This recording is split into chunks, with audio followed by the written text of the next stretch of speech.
बांके बिहारी मंदिर चमत्कारों का एक ऐसा स्थान जहां बहुत सारे भक्तों ने अपने अपने मन की बहुत सारी कहानियां सुनाई होंगी।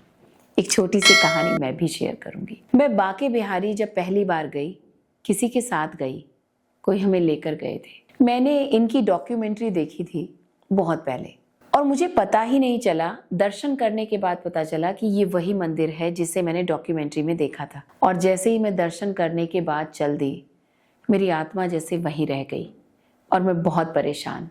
मैं बिहारी जी से ये कंप्लेन करके आई कि तुमने अच्छा नहीं किया, तुम्हें बताना चाहिए था कि तुम ही हो। मैं तो तुमसे मिलने के लिए कब से परेशान थी। मैं घर आ गई।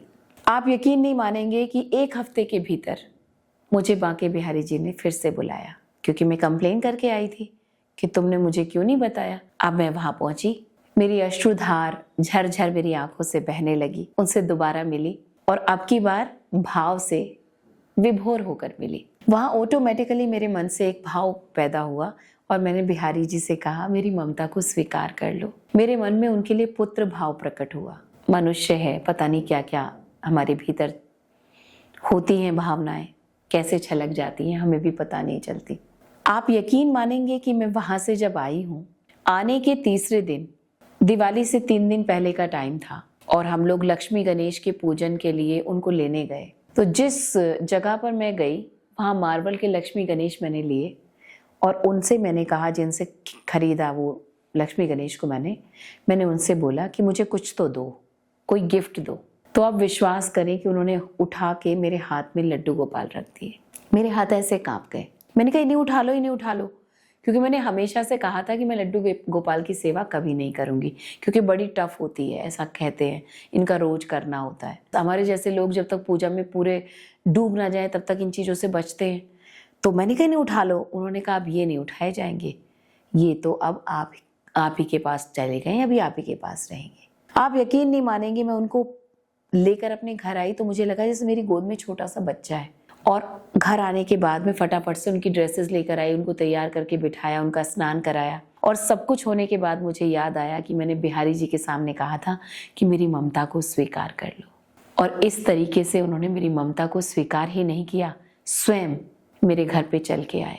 बहुत बहुत खुशी के आंसू मेरे उस दिन इतने गिरे मारे खुशी के, आधा घंटा मैं रोती ही रही। मैंने कहा, कौन कहता है कि भगवान सुनता नहीं?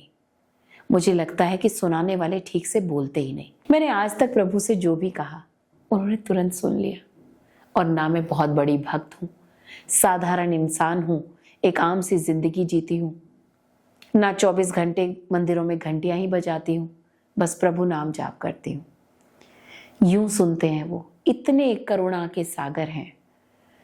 और तब से लेकर आज तक मेरे घर में उनकी सेवा होती है। या ये कहिए कि मुझे ये सौभाग्य मिला कि मैं लड्डू गोपाल की सेवा कर सकी।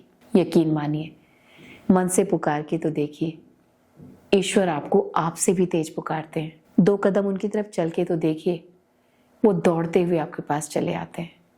आप उन्हें गोद में उठाने को तो कहिए, यकीन मानिए वो अपनी गोद से आपको कभी उतारते ही नहीं है।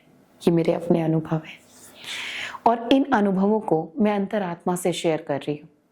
इन्हें मजाक मत समझिएगा, इनकी गहराई को समझकर इन भाव से जुड़ने की कोशिश कीजिएगा और परमात्मा पे विश्वास करके देखिएगा। किसी की ज़रूरत नहीं पड़ेगी, जब वो आ जाते हैं ना तो सब संभाल लेते हैं। राधे राधे।